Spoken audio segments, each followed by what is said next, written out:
Welcome to Sustainable Futures with Daniela Bas, where innovation meets impact. Join me every first and the third Saturday at 10 a.m. Central European Time for engaging conversations with visionaries reshaping industries like fashion, tech, tourism, sports, and more through social fairness and sustainability. As a global leader and change maker, I share fresh insights and actionable ideas to inspire meaningful change and drive results. Tune in, subscribe, and help shape a brighter, sustainable future. The 6th of April is recognized globally as the International Day dedicated to sport. But this day is not only about celebration, it is also about meaning. The theme of the 6th of April, chosen by the United Nations, is clear: sport, building bridges, breaking barriers. And today, I want to explore what that really means.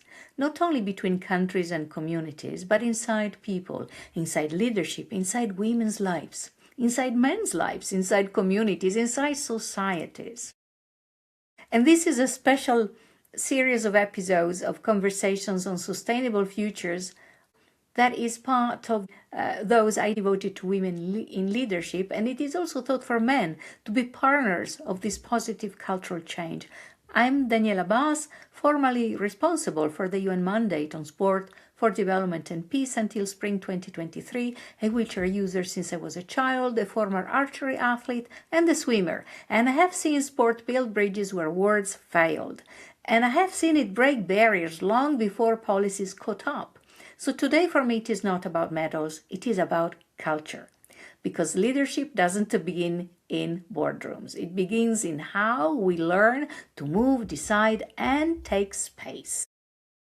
For a long time, girls have been socialized to be careful, to self-correct, to avoid mistakes. Risk-taking and boldness were not always encouraged. One path trains caution, the other trains courage. Sport interrupts this pattern. Sport doesn't reward perfection, it rewards presence, effort, adjustment, recovery. For women, this matters deeply, because many of us grew up being taught not to trust our bodies. And this happens in medicine, in leadership, in society. And for women with disabilities, that message is even stronger.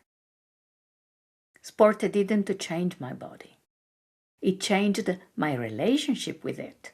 It taught me how to read it, work with it, and trust it. Archery taught me focus and accountability. Swimming taught me rhythm and endurance.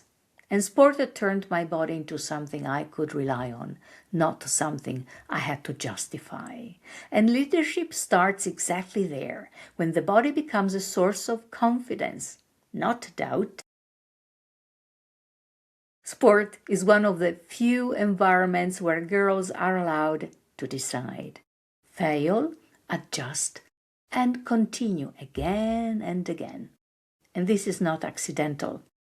This is leadership training. In sport, you learn to act without perfect information. You learn to live with consequences, to adapt quickly, to stay in the game after mistakes. And there is no endless rehearsal, no permission to wait until you feel ready. And these behaviors don't stay on the field. They travel with us into leadership, into governance, into diplomacy, into decision-making roles. And this is how sport builds bridges between experience and leadership. And this applies to all. Leadership is not about avoiding errors. It is about staying present after a decision has been made.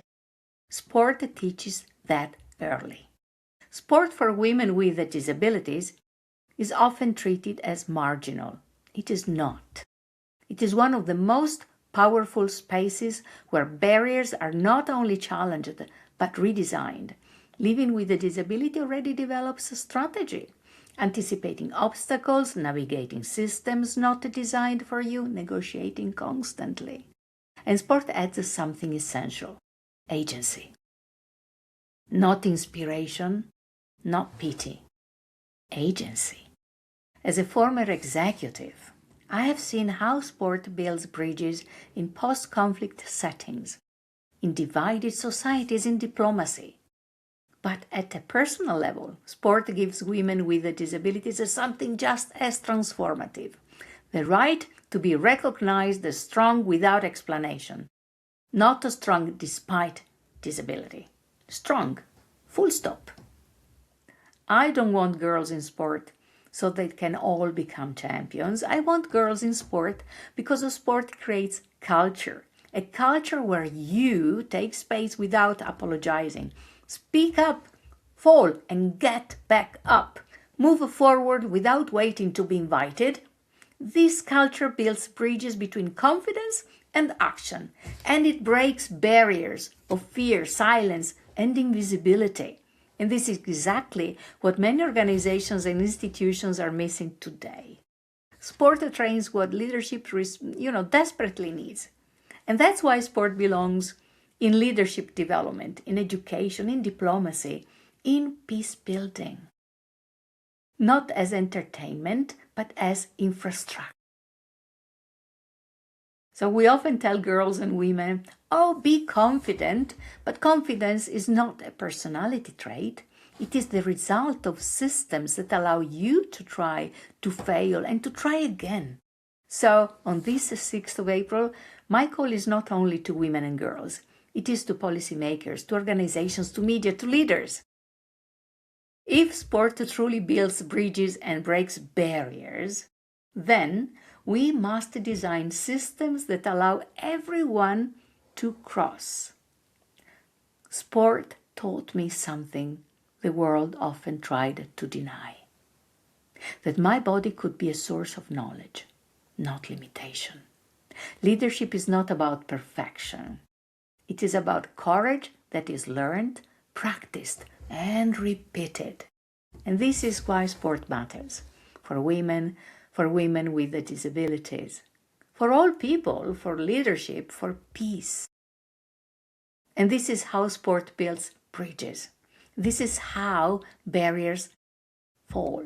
Thank you for being part of this 6th April special. And let's keep building futures that are not only sustainable, but inclusive, embodied, and brave. As I wrap up this episode, my heartfelt gratitude to today's guest and to all of you. Join me for the next episode as we delve deeper with special guests, uncovering thought-provoking insights and actionable steps, paving the way for a brighter, inclusive, sustainable tomorrow. Thanks also to Damian Morton, music, and Maria Cortez Gagliano, social media. Don't miss out next episode on shaping the future we aspire to. Ciao, ciao!